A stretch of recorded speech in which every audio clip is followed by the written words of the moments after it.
Now everybody's been sending me these clips, and here's a little snippet of the text messages that's coming about the racist emails from Golden Boy Promotions.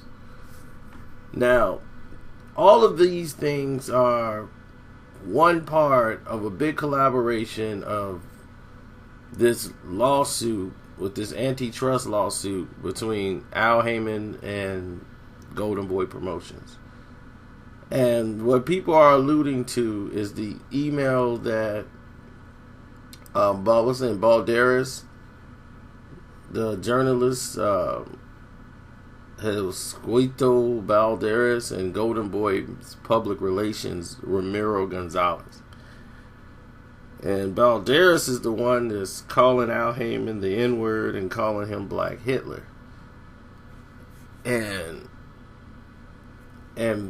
Al Heyman is trying to have the emails admitted as evidence into this antitrust lawsuit, talking about Heyman syndrome, and it looked like collusion a lot. And Balderas is speaking on Al Heyman in a very negative light in these emails.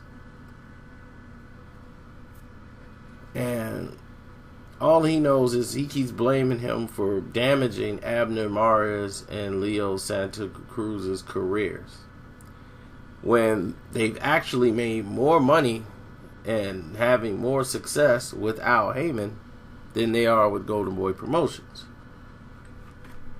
Now, this case is going to come down to, they're saying Al Heyman's interference has caused the basically the degeneration of Golden Boy Promotions when they try to show revenues for the company.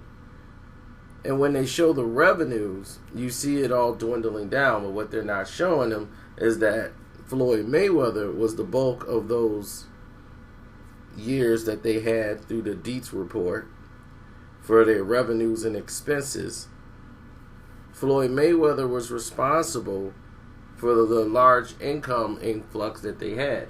And the only thing else they have really holding the influx there is Canelo Alvarez. Canelo Alvarez is bringing them an average of $2 to $3 million every time he fights as revenue. They got $4 million off Canelo when he fought Cotto, almost $4.5 million. Then his fight against Khan, they made like $3 million. So if the next person is like $400,000, the next person $61,000.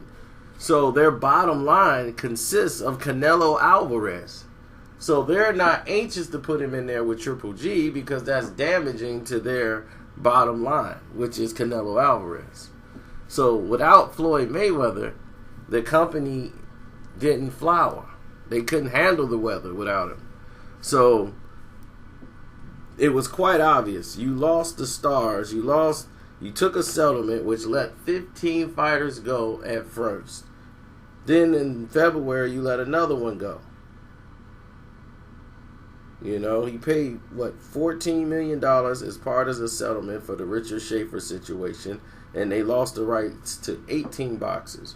Danny Garcia, Keith Thurman, Madonna, Peterson, Broner, Peter Quillen, Laura Jacobs, Abner Mares, Berto, Victor Ortiz, Devin Alexander, Sean Porter, Robert Guerrero, and Deontay Wilder. Then they got 4 more fighters for an additional $3.5 million.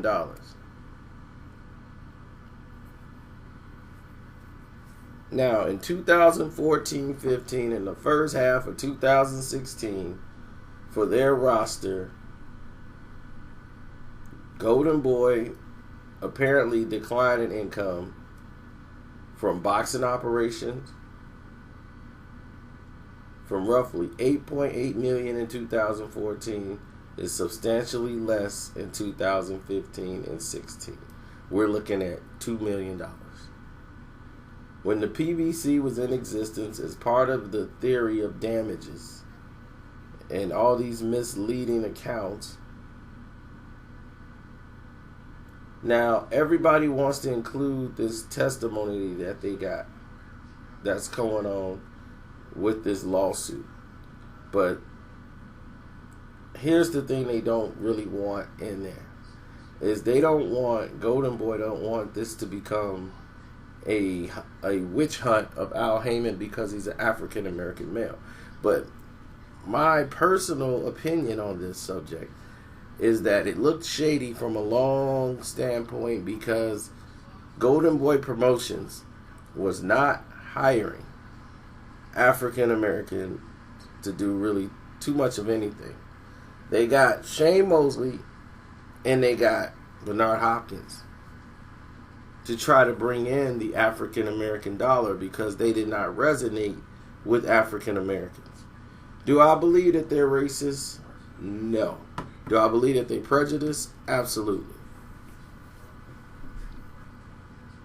So the thing is, when it was time for jobs in the front office, there were a lot of African Americans that filled out applications to work for Golden Boy Promotions who were more qualified, who had more experience in the business.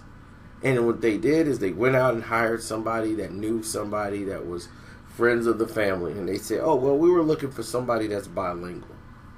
You had an African American who was bilingual. He was black and Mexican. He came there to work for Golden Boy Promotions, and he had experience in this business. You guys turned him away and hired one of Gomez's family members to work at the job. And that person went on and got out of the boxing business and worked somewhere else and makes a lot more money than the job he was applying for. But the point of it is, you judged him. Why? What was wrong with his credentials? I would love to know. But these are the type of things that we're going to have to wait till it comes out in a trial. Because in Auburn, with this antitrust stuff, it's all about a matter of can they prove it, and was there sabotage and all of this. They've already paid for the Richard Schaefer situation. They said, okay, we paid for that. You're trying to get double jeopardy here, and it's not going to happen. So, Golden Boy's just trying to get some extra money. And substantial amount. They're trying to sue for like $900 million, basically. That's how it seems like. So, in the end, they're trying to hope they get a settlement, but Haymon's fighting this. So, I'm hoping they include the emails, because nothing needs to be left off the table. Because if this is a collusion, I would like to see where it turns up.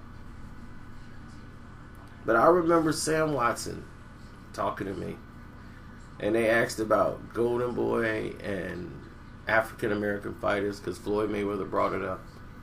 Like, how many African American fighters actually fight for Golden Boy? And when you were thinking about it, you're like, are they signed to Golden Boy? I don't know. And Sam Watson brought it up and said, have you ever seen them with anybody black besides Shane Mosley and Bernard Hopkins? You ever seen any black people work there? And I said, wow, from the front office all the way down. I said, wow, you're right, I haven't. And that's unusual in the business. You know, Top Rank's not like that. You know, you've never seen a company that's been exclusively, basically there's like no African Americans in the company whatsoever. That's very, very rare. They don't even have the token one. Well, Bernard, I guess they felt like, we have Hopkins. He is the epitome of the face of African America. He's been to jail. Oh my gosh. And it's that experience in prison is why we hired him. Because he came from nothing. And that's what we're all about. Y'all gotta forgive me, my throat's messed up. I can do that way better. But yeah, that's pretty much it. Now it's just a waiting game. You see, the thing of the business is with Golden Boy, let me explain this so that people will understand. With Golden Boy Promotions, their thing is this. They live in LA. LA is a Hispanic area, Hispanic market, boxing, Hispanics, LA. Let's get Latin fighters. Understood? I understand the process. I understand what the business is for them. African American fighters out of LA are not marketable. That's just it. It takes a lot more to build them up because the majority of them don't have a following. They don't have an audience. We've heard this song before. And it's true. In most of the towns, most of the statements, the people don't get behind the African American fighter. It'll be some family members. With Hispanic fighters, you're talking about a family of like 100 to 150. They all coming to his fight. All of them got 35 jobs, but they find the time to make it to that fight. And I'm telling you, the support system is different. And if you could put butts in the seats, they will sign you. So that's what I mean by I believe that they're prejudiced, but not racist. They're doing it in the faith of business. If black people were packing the stadiums all in there, they would have hired them. But the fact that they haven't hired an African American in the office speaks volume.